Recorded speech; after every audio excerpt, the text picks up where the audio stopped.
I knew that Google would not take on the match unless they were pretty confident of winning. And I talked to Hasabi's, whose group was responsible for building AlphaGo. I talked to him last year, and he said that he thinks he's going to beat the world champion. So I kind of expected that this would happen, but so I could talk about it from the point of view of AI. It's a little disappointing because the methods that they used for AlphaGo are actually quite similar to the methods used for chess, for Deep Blue.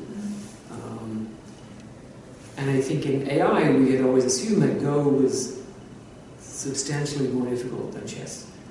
And the way humans play Go is different from the way we play chess. In chess, basically you're thinking about a single sequence of events. In Go, you're thinking about there are multiple games happening on the board at the same time.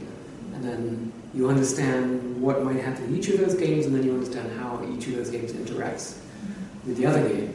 And so Go, we assumed, was a problem where in order to solve it, we would have to come up with techniques that are good at sort of dividing the world up into parts and solving parts and then putting the solutions together, which would be a very general, important capability for lots of real-world problems. Because you think about my daily life, I have my research, I have funding, I have students, I have administration, I have family, I have entertainment, I have lots of different parts of my life, and I learn how to put them all together. But it turned out that, in fact, Go could be solved using the same methods of chess, where you treat the whole thing as one very, very large problem. And so that's disappointing, because in fact we didn't learn very much from the process. And now, because just the way it works in life, once we beat the world champion, no one is going to work on Go anymore. So that's a shame. I think this is definitely a period of very rapid progress.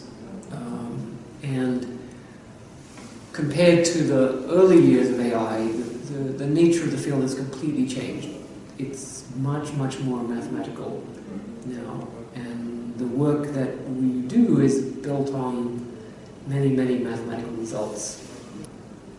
The investment in AI research coming from industry is enormous. And it's much bigger than, for example, what the government has put in for the last 50 years. So just the industry investment in the last 5 years is more money than the government has ever put into the field. And I think at the same time, right, everything in our daily lives is becoming more digital. There's more of our information is online, more of the things we do involve interacting with machines, and so that presents many, many more opportunities to use AI. Self-driving cars is one example, but there will be lots more. And, I think one thing I'm interested in, and I'm helping some companies, is with banking. So we all understand the basic functions of banking are digital functions, but the providing of financial advice to individuals has been reserved for rich people up to now. And generally, rich people don't need the advice because they understand money pretty well and they have lots of it, so it doesn't matter that much what they do. Whereas, for people where every penny counts, they don't get any advice, and so they don't understand how the system works, and so they make mistakes, they lose money, they have to pay all kinds of fees and everything. So providing financial advice to individual people could be a really helpful thing, and it's relatively easy to do. So that's the kind of application I think we'll see lots and lots of things like that. How far are we up the mountain? Yeah. Oh, I think we're still walking on the grassy part. Grass. Just right. We're not even on the rocks yet. And I think the